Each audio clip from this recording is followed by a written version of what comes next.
नमस्कार दोस्तों, स्वागत है आपका मेरे YouTube channel chemistry with Rana sir, जिसमें हम आज देखेंगे कि उत्तराखंड बोर्ड में कक्षा 10 के विज्ञान के पेपर में किस प्रकार के प्रश्न पूछे जाते हैं और कितने कितने नंबर के प्रश्न पूछे जाते हैं।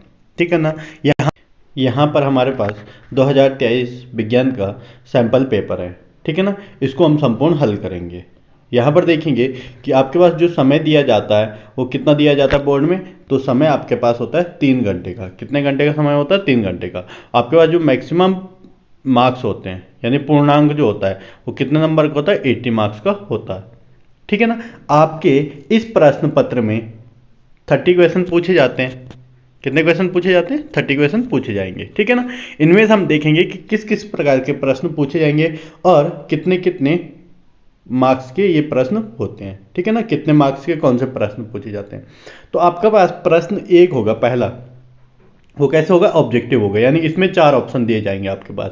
इसके 8 प्रश्न होंगे। प्रश्न संख्या 1 में 8 भाग होंगे। प्रत्येक कितने नंबर का होगा? 1 नंबर का होगा। यानी आपके पास 8 क्वेश्चन जो होते हैं वो कौन से होते हैं? ऑब्जेक्टिव होते हैं। ऑब्जेक्टिव।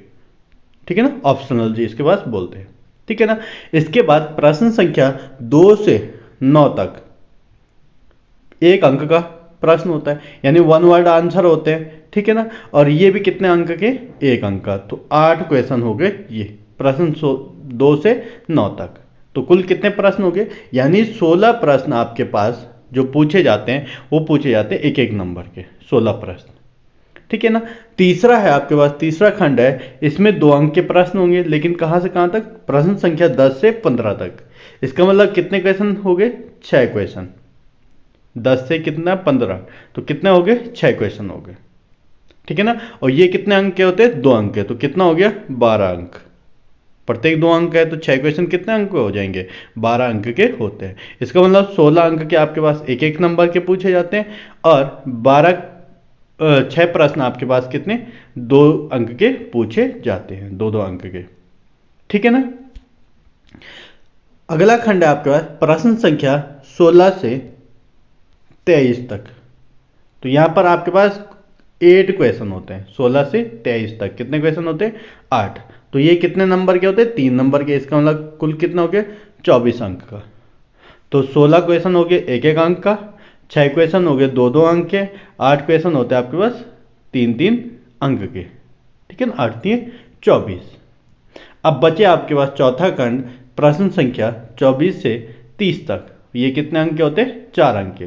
तो ये टोटल क्वेश्चन होते हैं 7। ठीक है ना। तो 7 चौको कितना हो गया? 28। 1 से 16 पहला क्या था? 1 से 16 कितने अंक के? 1 अंक का।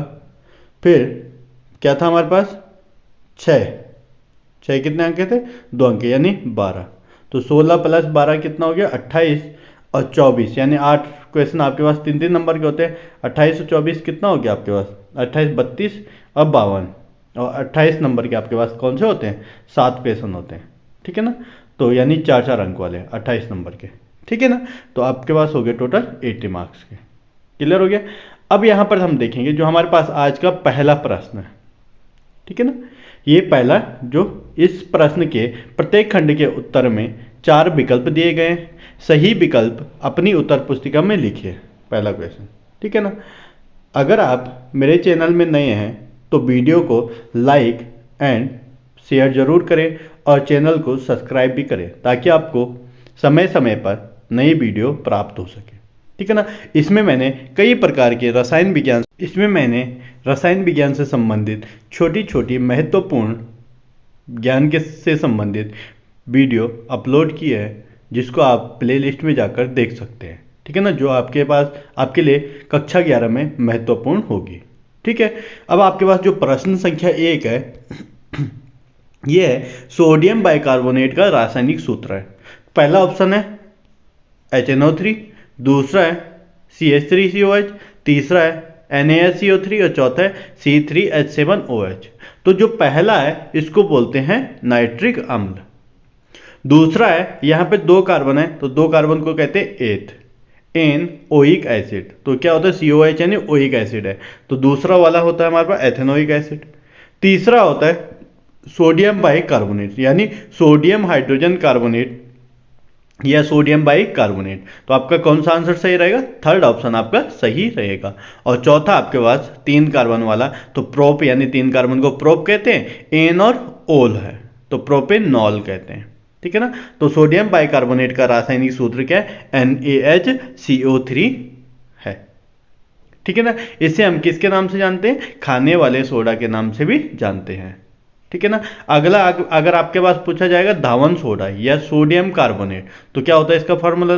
Na2CO3। ठीक है। क्वेश्चन नंबर ख है इसमें, बी वाला। कोई विलयन लाल लिटमस को नीला कर देता है, इसका पीएच संभवतः होगा। तो आपके पास इस प्रकार के प्रश्न कई बार पूछा जाता है। आपने ये देखना है कि आपका जो उदासीन विलयन होता है, जो ना तो लाल को नीला करेगा ना नीला को लाल करता है, यानी जो उदासीन विलयन होता है उसका पीएच कितना होता है? 7 होता है।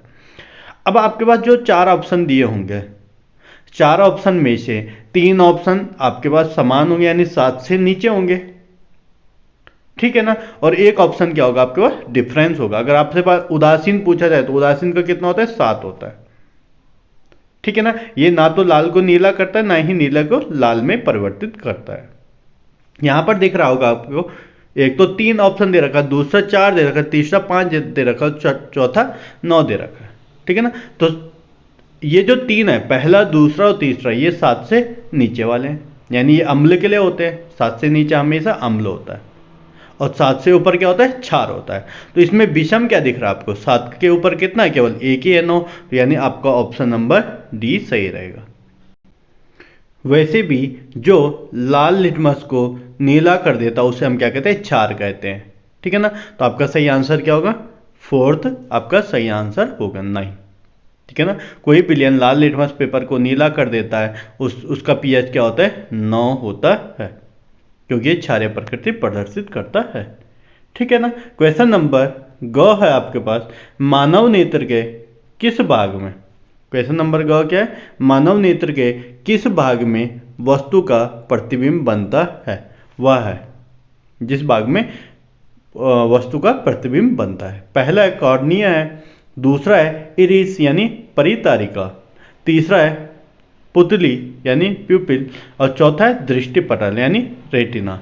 तो आपका जो मानव नेत्र होता है, यानी जो मानव नेत्र होता है, उसके कौन से भाग पे वस्तु का प्रतिबिंब बनता है, उसे हम क्या कहते हैं? रेटिना कहते हैं, यानी डी ऑप्शन आपका सही होगा, दृष्टिपटल। तो दृष्टिपटल पर वस्तु का क्या बनता है? प्रतिबिंब बनता है। ठीक है ना। क्वेश्चन नंबर ग है आपके पास, विद्युत परिपथ में सेल को निरूपित करने के लिए प्रयुक्त प्रतीक है। पहला है ये वाला, दूसरा इस टाइप का है, तीसरा ये है और चौथा ये है। ठीक है ना। तो विद्युत परिपथ में सेल को निरूपित करने के लिए जो प्रतीक होता है ये वाला होता है। थर्ड ऑप्शन आपका सही होगा। ठीक है ना। कोई भी सेल होता है उसमें पॉजिटिव या नेगेटिव पार्ट होता है। ठीक है ना। तो थर्ड वाला ऑप्शन आपके पास क्या होगा? सही होगा। ठीक है ना। क्वेश्चन नंबर घ है आपके पास, विद्युत प्रतिरोध का SI मात्रक है। पहला है ओम, दूसरा एम्पियर, तीसरा है वोल्ट और चौथा है ओम मीटर। तो विद्युत प्रतिरोध का जो SI मात्रक होता है वो होता है ओम। ठीक है ना। क्वेश्चन नंबर च है आपके पास, गोलीय दर्पण के ध्रुव तथा मुख्य फोकस दूरी के बीच की दूरी कहलाती है। गोलीय दर्पण के ध्रुव तथा मुख्य फोकस दूरी के बीच की दूरी कहलाती है। पहला है वक्रता त्रिज्या, ठीक है ना, दूसरा है फोकस दूरी, तीसरा है वक्रता केंद्र और चौथा है मुख्य अक्ष। ठीक है ना। तो आपके पास जो गोलीय दर्पण के ध्रुव तथा मुख्य फोकस दूरी के बीच की दूरी कहलाती है उसे हम क्या कहते हैं? फोकस दूरी कहते हैं, यानी जो आपके पास इंग्लिश में फोकल लेंथ। ठीक है ना। यहाँ पर आपका ऑप्शन गलत दे रखा है, यानी ये सेकंड होना चाहिए था और इसको क्या होना चाहिए था? थर्ड होना चाहिए था, सेंटर ऑफ कर्वेचर वाला। ठीक है ना। तो आपके पास कौन सा होगा? फोकल लेंथ कहलाएगा। गोलीय दर्पण के ध्रुव तथा मुख्य फोकस दूरी के बीच की दूरी को क्या कहते हैं? फोकल लेंथ यानी फोकस दूरी कहते हैं। क्वेश्चन नंबर 6 है आपके पास, Fe2O3 plus 2Al gives Al2O3 plus 2Fe. ऊपर दी गई अभिक्रिया है। पहला है संयोजन अभिक्रिया। संयोजन में क्या होता है, जब दो या दो से अधिक अभिकारक आपस में अभिक्रिया करते हैं और एक उत्पाद का निर्माण करते हैं तो उसे हम क्या कहते हैं, संयोजन अभिक्रिया कहते हैं। यानी संयोजन तो हो नहीं सकती है, यहाँ पे अभिकारक भी दो है और उत्पाद भी दो बने हैं। दूसरा होता है वियोजन अभिक्रिया। वियोजन में क्या होता है, जब कोई एक अभिकारक, किसी अभिक्रिया में एक अभिकारक होता है और दो उत्पाद का निर्माण करता है तो उसे हम क्या कहते हैं, वियोजन अभिक्रिया कहते हैं। यानी टूटता है जब कोई चीज, तो या तो आप यहाँ पर कोई चीज टूट भी नहीं रही है, यहाँ पर अभिकारक भी दो हैं, उत्पाद भी दो ही है, वियोजन भी नहीं है। तीसरा है विस्थापन अभिक्रिया। विस्थापन क्या करता है, जब कोई एक धातु अधिक क्रियाशील धातु कम क्रियाशील धातु को उसके यौगिक से हटा देती है तो उस अभिक्रिया को क्या कहते हैं, विस्थापन अभिक्रिया कहते हैं। यानी अधिक अभिक्रियाशील धातु जब कम अभिक्रियाशील धातु को उसके यौगिक से विस्थापित कर देती है तो इस प्रकार की अभिक्रिया को क्या कहते हैं, विस्थापन अभिक्रिया कहते हैं। तो यहां पर देख रहे होंगे आप, हमारे पास ये जो Fe2O3 होता है इसको बोलते हैं हेमेटाइट। तो हेमेटाइट था ये, जब आप एल्यूमिनियम के साथ क्रिया करता तो Al2O3 का निर्माण करते, जिसे एल्यूमिनियम ऑक्साइड कहते हैं या एल्यूमिनियम का अयस्क बॉक्साइट कहते हैं। ठीक है ना। अब देखो एल्यूमिनियम क्या करता है, Fe को ऑक्सीजन से हटा देता है और क्या बना देता है, Al2O3 का निर्माण कर लेता है। तो इसका जो सही आंसर होगा वो क्या होगा, विस्थापन अभिक्रिया होती है, यानी डिस्प्लेसमेंट रिएक्शन कहलाती है। 6। ठीक है, तो आपका सही आंसर क्या होगा, विस्थापन अभिक्रिया। अगला क्या है, बायोगैस का मुख्य अवयव होता है। क्वेश्चन नंबर जा है आपके पास, बायोगैस का मुख्य अवयव है। पहला ऑप्शन है ऑक्सीजन, दूसरा अमोनिया, तीसरा मीथेन, चौथा एथेन। तो आपका जो सही आंसर होगा वो थर्ड है, क्या है, मीथेन। मीथेन बायोगैस का मुख्य अवयव होता है। ठीक है ना, मेन कॉन्स्टिट्यूएंट। ठीक है ना। अगला है प्रश्न संख्या 2, यानी 8 प्रश्न तो आपके पास हो गया ऑब्जेक्टिव, ठीक है ना, ऑप्शनल वाले। अब है आपके पास प्रश्न संख्या 2, पीतल के मुख्य अवयवों के नाम बताए। तो पीतल जो है वो आपके पास मिश्र धातु होती है। ये किस किस धातु से मिलकर बनी होती है, तो आपके पास दो चीजें होगी, या तो आपके पास पूछा जाएगा पीतल का या पूछा जाएगा कांसे का। ठीक है ना। तो एक का नाम है ब्रास और दूसरे का नाम होता है ब्रोंज। ब्रोंज, ब्रास और ब्रोंज। तो आपने देखना है कि जो पीतल के मुख्य अवयव है, पीतल के मुख्य अवयव होते हैं, ठीक है ना, वो क्या क्या होते हैं, कॉपर प्लस जिंक होता है। यानी कॉपर और जिंक से मिलकर क्या बनता है, कॉपर और जिंक से मिलकर क्या बनता है, कॉपर प्लस जिंक से मिलकर क्या बनता है, पीतल का निर्माण होता है। तो मुख्य अवयव का क्या क्या हो गया, कॉपर और जिंक। अगर पूछा जाए कांसा का, तो कांसा का जो मुख्य अवयव होता है वो होता है कॉपर और दूसरा होता है tin, Sn, copper plus Sn। तो कॉपर प्लस Sn किसका निर्माण करता है, ये कांसे का निर्माण करता है, और कॉपर प्लस जिंक किसका निर्माण करता है, ये पीतल का निर्माण करता है। अब देखेंगे आपके पास जो ब्रास है, तो ब्रास में क्या होता है, जिंक उपस्थित होता है, जबकि जो ब्रोंज होता है, ब्रोंज में जड़ आता है उसमें जिंक नहीं, उसकी जगह क्या होता है, टिन होता है। ठीक है ना। तो आपने ध्यान में रखना है पीतल के जो मुख्य अवयव होते हैं कॉपर और जिंक होता है, और कांसे का मुख्य अवयव कॉपर और टिन होता है। ठीक है ना। क्वेश्चन नंबर 3 आपके पास, लार में पाए जाने वाले एंजाइम का नाम लिखिए। जो लार होते हैं उसमें पाए जाने वाले एंजाइम का नाम लिखिए। तो लार में पाए जाने वाले एंजाइम का नाम टाइलिन होता है। क्या होता है, टाइलिन होता है, टाइलिन, टाइलिन,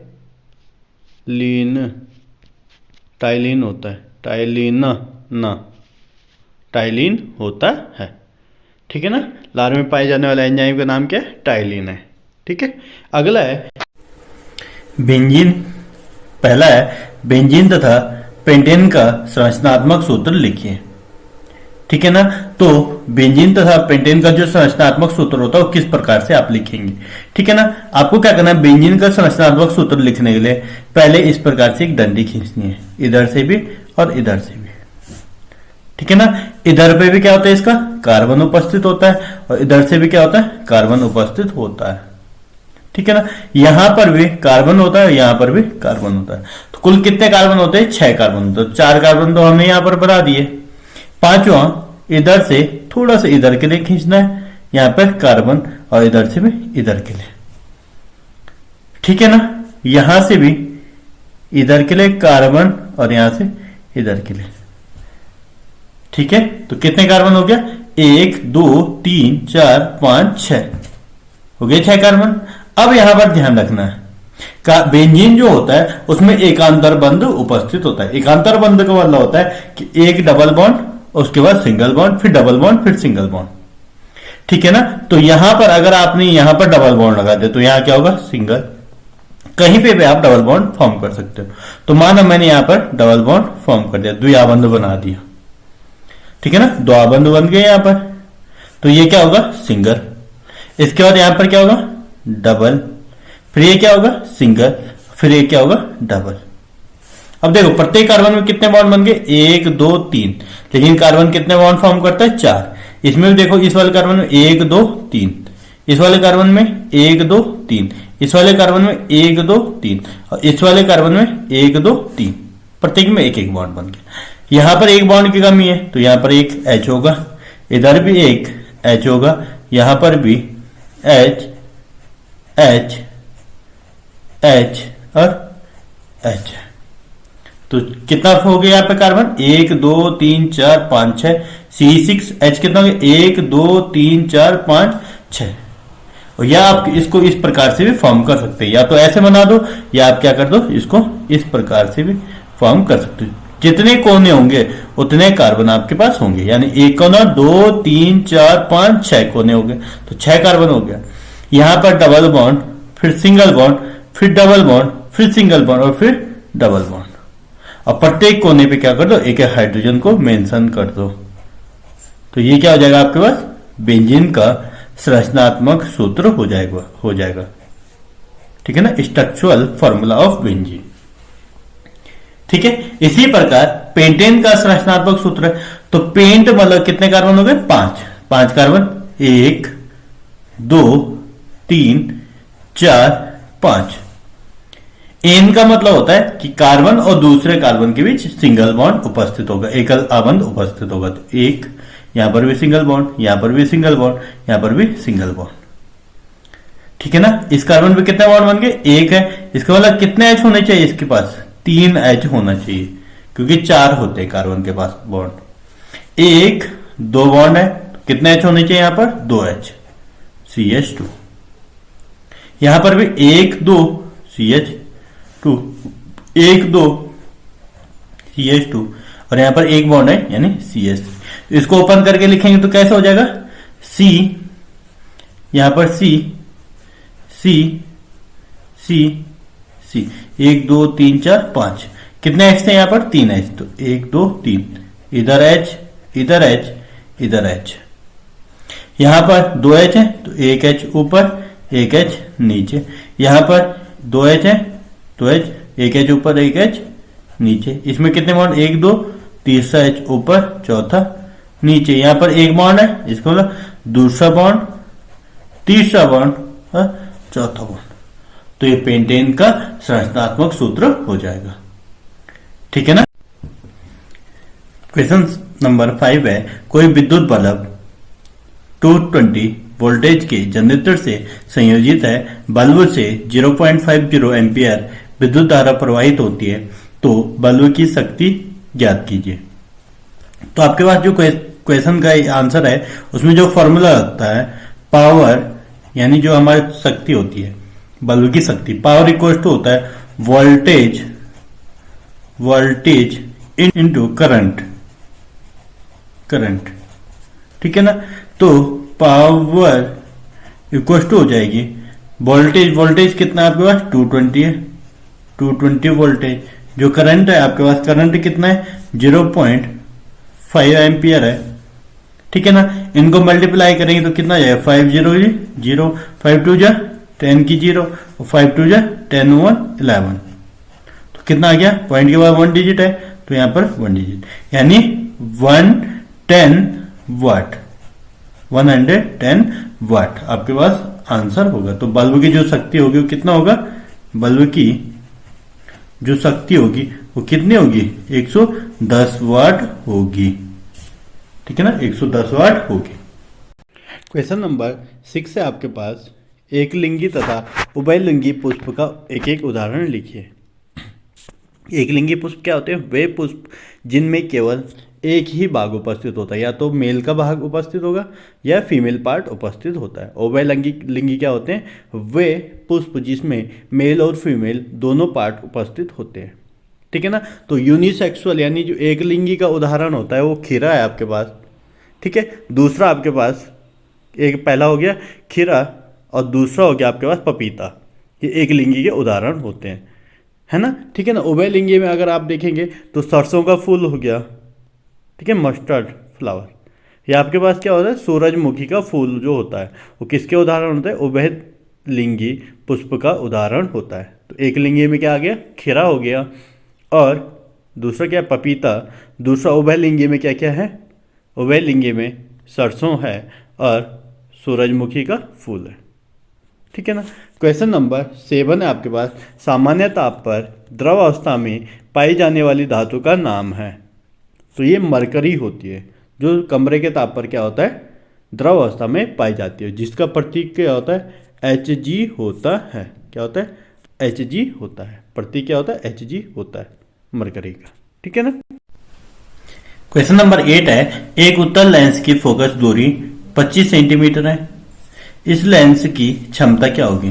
तो आपके पास जो आंसर है, यानी आंसर में जो आपके पास फॉर्मूला होता है वो क्या होता है, लेंस की क्षमता, लेंस की क्षमता, क्षमता बराबर 1 डिवाइड बाय फोकस दूरी, फोकस दूरी। और फोकस दूरी किस में होनी चाहिए, मीटर में। किस में, मीटर में। फोकस दूरी किस में होनी चाहिए, मीटर में होनी चाहिए। लेकिन यहां पर आपके पास जो फोकस दूरी दे रखी है वो कितने दे रखी है, सेंटीमीटर में दे रखी है। यानी F इक्वल टू आपके पास प्लस 25 सेंटीमीटर। अगर मैं इसको मीटर में चेंज करता हूं तो इसको कितने से डिवाइड करना पड़ेगा, 100 से डिवाइड करना पड़ेगा।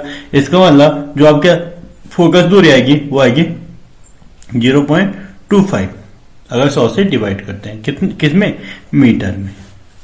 ठीक है ना। तो लेंस की जो क्षमता होगी, क्षमता बराबर, क्षमता बराबर, क्षमता बराबर क्या हो जाएगा, 1 डिवाइड बाय 0.25 मीटर, 25 मीटर।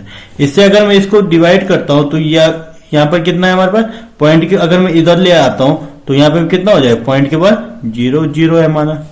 यहां पे क्या हो जाएगा, 100 डिवाइड बाई 25, और 25 से यदि 100 को डिवाइड करता हूं, क्योंकि पॉइंट यहां से इधर चला गया, 25 बना दिया मैंने नीचे, तो जो हमारा नॉमिनेटर होगा उसमें क्या हो जाएगा, 100 हो जाएगा। तो 25 4 जा कितना हो जाएगा, 100। तो ये आपके पास क्या आएगा आंसर, 4 डायोप्टर आपके पास आंसर होगा। यानी लेंस की जो क्षमता होगी, अगर क्या है उत्तर लेंस की फोकस दूरी 25 सेंटीमीटर है, तो इसकी जो क्षमता होगी वो कितनी होगी, 4 डायोप्टर होगी, 4D। मुझे आशा है कि आपने इन प्रश्नों को अच्छे प्रकार से समझ लिया होगा। अगर आपको ये प्रश्न समझ में आ गए होंगे तो कमेंट में यस लिखें। क्वेश्चन नंबर 9 है दोस्तों आपके पास, ऊर्जा के 2 वैकल्पिक स्रोतों के नाम लिखिए। तो ऊर्जा के जो 2 वैकल्पिक स्रोत होते हैं, एक है पवन ऊर्जा, दूसरा है जल विद्युत ऊर्जा, और तीसरा है आपके पास सौर ऊर्जा। ठीक है ना। तो ऊर्जा के 2 वैकल्पिक स्रोतों के नाम लिखने के लिए आपको बताया गया, तो मैंने आपको 3 नाम बता दिए। एक कौन सा है, पवन ऊर्जा, जल विद्युत ऊर्जा एंड सौर ऊर्जा। ठीक है। इसी प्रकार से आप प्रश्न संख्या यहाँ पर देखेंगे कि जो हमारे पास क्या था, प्रश्न संख्या 1 से 8 तक ऑप्शनल थे, ये हमने सॉल्व कर दिए। ठीक है ना। क्वेश्चन नंबर 2 के जो हमारे पास 2 से 9 तक थे एक एक नंबर के, ये भी हमने सॉल्व कर दिए यहाँ तक। ठीक है ना। क्वेश्चन नंबर 10 से 15, ये आपके पास 2 2 नंबर के होते हैं 6 क्वेश्चन, 10 11 12 13 14 15 तक कितने नंबर के होते हैं, 2 2 नंबर के होते हैं। उसके बाद 16 से और 23 तक, यानी 16 to 23 तक आपके पास कितने नंबर के होते हैं? 3 नंबर के होते हैं, 20, 21, 22, 23, ठीक है ना। और 24 से आपके पास 24 से 30 तक जो होते हैं वो कितने नंबर के होते हैं? 4 नंबर के प्रश्न होते हैं, ठीक है ना। तो धन्यवाद, मिलते हैं अगली वीडियो में शेष प्रश्नों के साथ, ठीक है।